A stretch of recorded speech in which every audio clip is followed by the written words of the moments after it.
Welcome to just ఆ minute Jesus హెజ్కేలు 47:9. ఈ నది ఎక్కడికి పారునో అక్కడ సమస్తమును బ్రతుకును.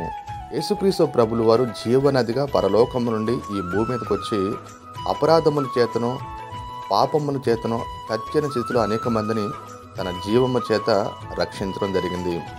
సమరయ స్త్రీతో ఆయన మాట్లాడుతూ నేనిచ్చు నీళ్లు త్రాగువాడెవడు దప్పికొనడని చెప్పి ఆ నిత్య జీవం గురించి మాట్లాడటం జరిగింది.